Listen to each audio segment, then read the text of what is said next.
Hey there! This week, the world is in full drama mode, and not just because of the Oscar nominations. Donald Trump is cutting aid left and right, leaving international chaos in his wake. Meanwhile, South African troops in the DRC are in a tough spot as tensions there escalate. And in tech, China's DeepSeek AI has Silicon Valley sweating. Back home, Jacob Zuma's daughter Duduzile is following in her father's well-trodden footsteps straight to the courthouse. She's facing legal action over the 2021 July riots, proving the Zumas love sitting on wooden benches. On a lighter note, Beyoncé stans are once again asking, will Queen Bey finally get her flowers at the Grammys? And Hollywood's got its eyes on an Oscar-worthy musical that, unlike Cats, is actually good. Plus, we've got all the political drama, sports highlights, and need-to-know updates. So let's dive into these stories and more in this week's wrap, brought to you by myself, Verashni Pillay, and the Explain.coza team. First up in our take, if you're battling to keep up with US President Donald Trump's blitz of controversial decisions since taking office, same. 10 days into his second term, he's withdrawn from the WHO, reinstated a transgender military ban, and crucially, slapped a 90-day freeze on all US foreign aid. His reasoning? He said, "We get tired of giving massive amounts of money to countries that hate us, don't we?" But this knee-jerk policy is slamming into life-saving health programs worldwide, particularly those fighting HIV/AIDS in Africa. One of the biggest casualties, the President's Emergency Plan for AIDS Relief, or PEPFAR, a US program that has been a lifeline for millions since 2003. PEPFAR funds clinics, health workers, and medication, ensuring that over 20 million people worldwide stay on HIV treatment. Clinics funded by PEPFAR, like Wits Reproductive Health and HIV Institute, have already been forced to shut their doors or drastically cut services. Health workers are being told not to come to work, leaving state-employed staff overwhelmed. Patients are arriving for appointments only to be turned away. Some critics argue that African nations should fund their own health programs, and sure, in an ideal world, that's the goal. But as clinical infectious diseases epidemiologist Dr. Salim Abdul Karim points out, that shift should happen gradually, over years, during which PEPFAR would train local health workers and prepare them for the transition. Instead, Trump's sudden decision is leaving countries with no time to adapt, endangering millions. There is some hope. Under pressure, U.S. Secretary of State Marco Rubio issued a partial waiver allowing some life-saving humanitarian assistance to continue. But the details are unclear, and for now, the stop orders remain in place. The South African government is scrambling to find funds to fill the gap, but even Health Minister Aaron Motsoaledi admits they don't yet have a full picture of the fallout. This is more than just politics. It's a matter of life and death. If PEPFAR funding is not restored soon, we could see a devastating backslide in the fight against HIV. Onto your big story. Many South Africans are rightfully upset hearing that at least 13 of our soldiers have died in the Democratic Republic of Congo, the DRC, since last week, without the supplies and weapons they needed. To make matters worse, many more are wounded and unable to get medical attention. The South African National Defence Force has had an active presence in the DRC since December 2023 as part of a regional peacekeeping force. This was deployed to stabilize the conflict-ridden eastern DRC, where armed groups, including M23 rebels backed by Rwanda, have been fighting for control of territory rich in minerals. South Africa has long played a role in peacekeeping missions across Africa, but this deployment has proven particularly dangerous, with our troops now finding themselves in direct combat against M23 rebels. A city press report on Sunday revealed that 2 cargo planes were reportedly sent from Wachtkloof Air Base to deliver supplies, but with the rebels controlling key areas around Goma, getting reinforcements remains a challenge. Reports indicate that the SANDF is outgunned, facing an enemy equipped with drones, missiles, and jamming equipment. Meanwhile, attempts to send reinforcements and supplies have been blocked by M23's rapid advance, leaving troops cut off. Defense Minister Angie Motshekga has been criticized for her handling of the crisis by opposition parties and others. She has pushed back against claims that SANDF troops are out of ammunition, insisting that during her visit, troops told her they had sufficient supplies. However, this contradicts reports from the ground, raising concerns about transparency. South Africa's ambassador to the UN, Matujoyini, has called for decisive action against Rwanda, demanding that it withdraw support for M23 rebels. President Cyril Ramaphosa has also spoken with Rwandan President Paul Kagame, pushing for a ceasefire. Rwanda has consistently denied allegations of supporting the M23 rebels in the DRC, an accusation long made by the UN. President Kagame has dismissed such claims, asserting that Rwanda is prepared for confrontation in response to criticism over its alleged backing of M23. Despite findings from United Nations experts suggesting Rwanda's support for M23, Kagame maintains that Rwanda is not involved in the conflict. But with fighting still ongoing and SANDF troops effectively trapped, South Africa now faces serious questions about how and whether it can safely extract its soldiers from one of its most dangerous military entanglements in years. In tech news, China's DeepSeek AI has sent shockwaves through the global tech industry, wiping billions of Silicon Valley's biggest names and forcing the US to rethink its dominance in artificial intelligence. Claiming it trained its model for just $5.6 million compared to OpenAI's approximate $640 million spend, DeepSeek has challenged long-held assumptions about what it takes to build a world-class AI system. Over the weekend, DeepSeek shot to the top of Apple's US App Store, becoming the most downloaded free app. By Monday, the fallout was evident. Tech stocks tumbled, with AI chip giant Nvidia losing 17% of its market value, nearly $600 billion, the biggest drop in a US stock market history, according to Bloomberg. DeepSeek's sudden success is being seen as a strategic flex by China, especially given its reliance on open source technology and its claim of lower costs. Analyst Gene Munster expressed skepticism, calling the chatbot surprisingly good, which just makes it hard to believe. He speculated whether DeepSeek was being subsidized or if its numbers were simply too good to be true. Adding to the drama, DeepSeek's rise comes just days after Sam Altman of OpenAI and Larry Ellison from Oracle announced Stargate. Stargate is a $500 billion AI infrastructure plan with US President Donald Trump. The initiative was meant to reinforce America's AI dominance, but DeepSeek's breakthrough has raised fresh doubts. OpenAI has hinted that its proprietary model, ChatGPT, may have been used without permission, a process known as knowledge distillation. Regardless, DeepSeek may be fast, free, and effective, but is it safe? Users have already noticed Chinese government censorship embedded in its responses. Questions about Tiananmen Square, Hong Kong protests, or Taiwan either get ignored or redirected. Additionally, DeepSeek stores user data on servers in China, raising security concerns. We all remember TikTok's brief ban in the US over similar issues. For now, the AI race is no longer a one-horse American show. DeepSeek has proven that China is a real competitor and that forcing a global rethink on how AI is built, funded, and controlled. In your political wrap, are police targeting DA-aligned officials in Cape Town, or is there really potential corruption being sniffed out? You may have heard of a bit of a kerfuffle with police raiding DA-aligned officials in the city of Cape Town. Cops descended on mayoral committee member J.P. Smith and Xanthia Limburg's offices on Friday. Why? Police are playing their cards close to their chests, saying the investigation relates to tender fraud in the construction sector.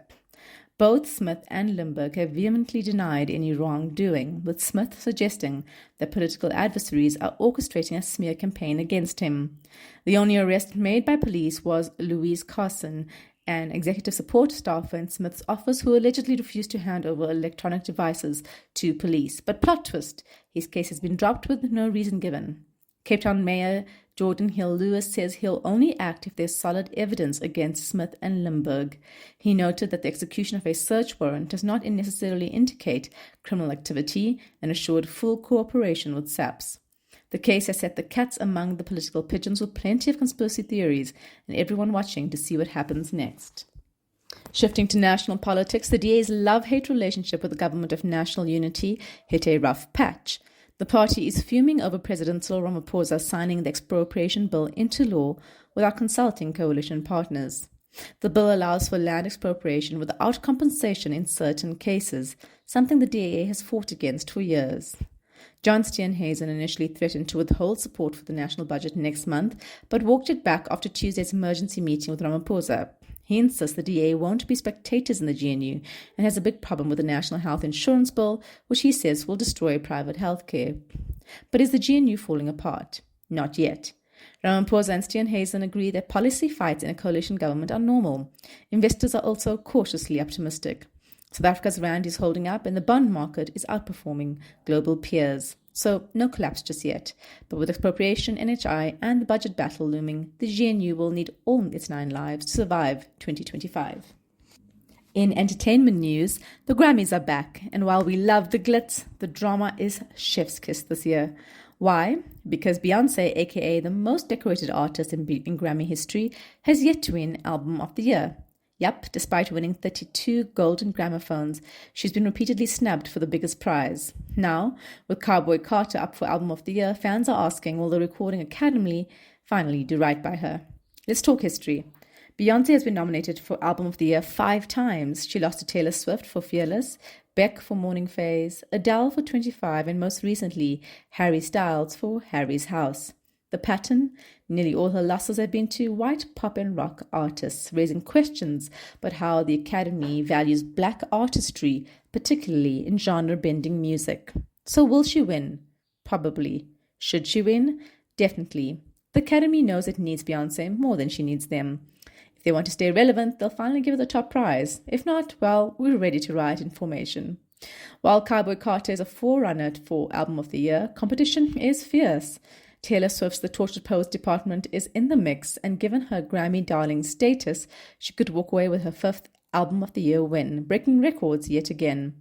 Other nominees include Billie Eilish's Hit Me Hard and Soft, Charlie XCX's Brat, and Andre 3000's New Blue Sun, a surprise jazz entry. Song of the Year looks equally unpredictable, with Sabrina Carpenter's viral Please, Please, Please, Chappell Rowan's Good Luck Babe, and Bruno Mars and Lady Gaga's Die With a Smile, all in contention. Also, South Africa's own Trevor Noah is back as host, proving yet again that no one does award night's banter better. The night will also feature performances from Billie Eilish, Charlie XCX, Chappell Rowan, Doechii, Ray, Sabrina Carpenter, Shakira, and Teddy Swims, promising a mix of pop perfection and powerhouse vocals. The 2025 Grammy Awards takes place on Sunday, 2nd February in Los Angeles. And in more political news, 3.5 years after South Africa's worst unrest since democracy, Duduzile Zuma-Sambudla is finally facing the music. The daughter of former President Jacob Zuma is set to appear in the Durban Magistrates Court today, charged with inciting terrorism during the July 2021 riots. You'll recall the scenes of looted malls, burning trucks, and clashes that left more than 350 people dead and cost the economy an eye-watering 50 billion rand. Now authorities say Zuma-Sambudla played a role in fanning the flames, literally. So what's the case against Zuma-Sambudla? A forensic report compiled shortly after the riots highlights 65 tweets that she sent out between the 1st and 13th of July. That's in 2021. The posts, shared with her more than 100,000 followers, appear to encourage and celebrate the unrest following her father's imprisonment for contempt of court. The report, submitted by forensic investigator Paul O'Sullivan to the police and the National Prosecuting Authority, argues that these tweets were intended to incite violence. O'Sullivan claims Zuma-Sambudla's work were likely to persuade, provoke, or urge people to violence, or produce imminent criminal offences, and likely to incite or produce such actions. Zuma-Sambudla is facing charges under the Protection of Constitutional Democracy Against Terrorist and Related Activities Act. If convicted, she could be looking at serious jail time. But here's the catch. Only 2 terrorism cases have been successfully prosecuted in South Africa.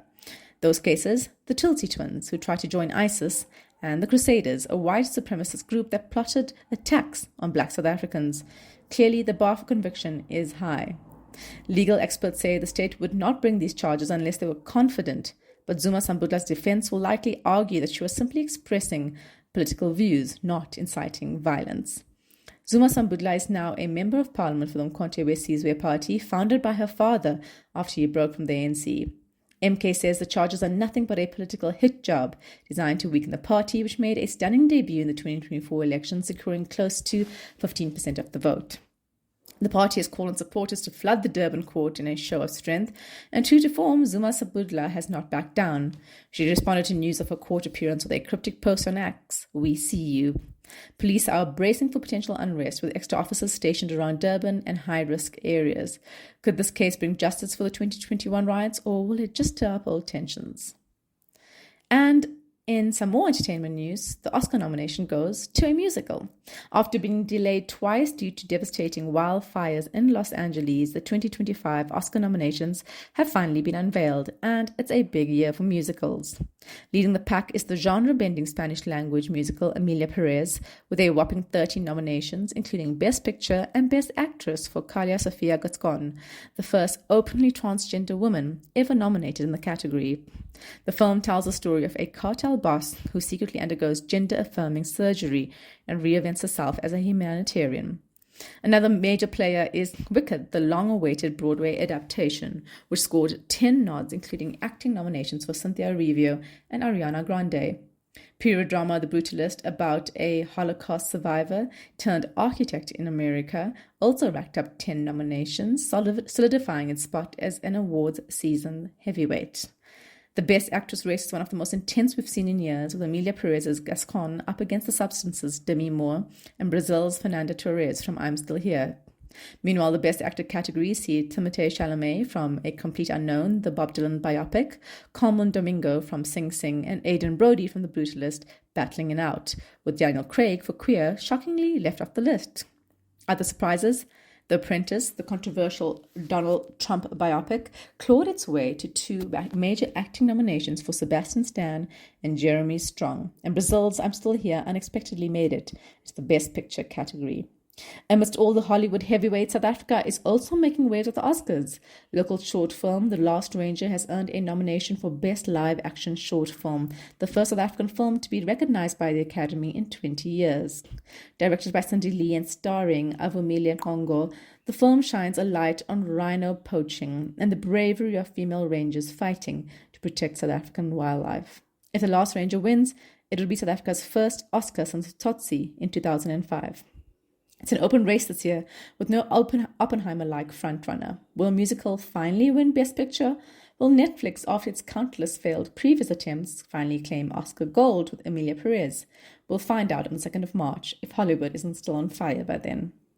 That's it from us for now. Remember to sign up for the wrap at explain.coza/subscribe and tell your friends to head over there too. Till next time, goodbye from the team.